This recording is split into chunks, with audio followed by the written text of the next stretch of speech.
6 फरवरी 2023 सुबह 4:17।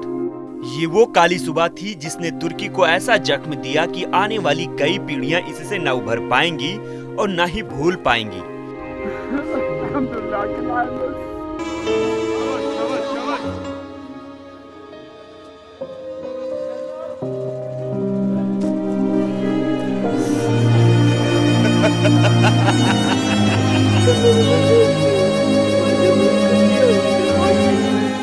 तुर्की के इतिहास का ये सबसे विनाशकारी भूकंप था जिसकी कल्पना तुर्की ने कभी नहीं की होगी।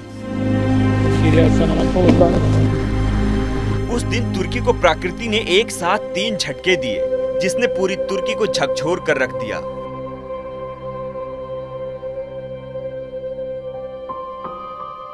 भूकंप की तीव्रता 7.8 रही जिसमें हजारों जिंदगियां काल के गाल में समा गईं। लाखों लोग बेघर हो गए, इमारतें जमींदोज हो गईं। इस तबाही से हुए नुकसान के आंकड़े वर्ल्ड बैंक ने जारी किए हैं। अगर सीधे तौर पर नुकसान पर गौर करें तो तुर्की में करीब $34 मिलियन यानी कि भारतीय करेंसी के मुताबिक 2,81,000 करोड़ रुपए का नुकसान हुआ है। इस बात की जानकारी वर्ल्ड बैंक ने दी है। वर्ल्ड बैंक ने सोमवार को एक स्टेटमेंट के जरिए इस बात की जानकारी दी है।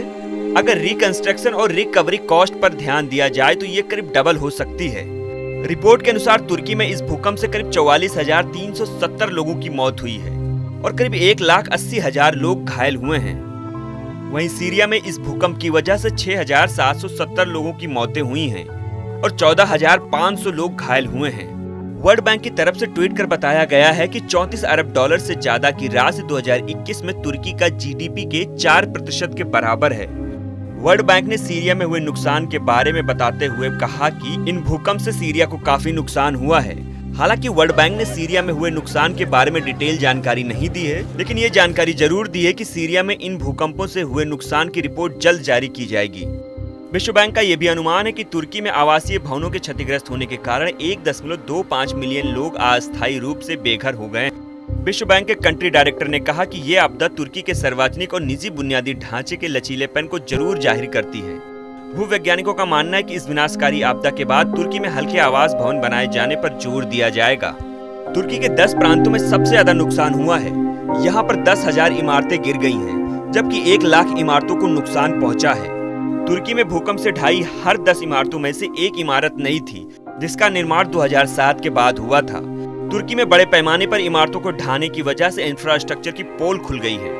बता दें कि 6 फरवरी को अस्थायी समय अनुसार तड़के 7:17 पर तुर्की और सीरिया में जोरदार भूकंप आया था। इस तबाही के बाद से भारत समेत दुनिया भर के कई देश सीरिया की मदद के लिए कंधे से कंधा मिलाकर खड़े दिखे हैं।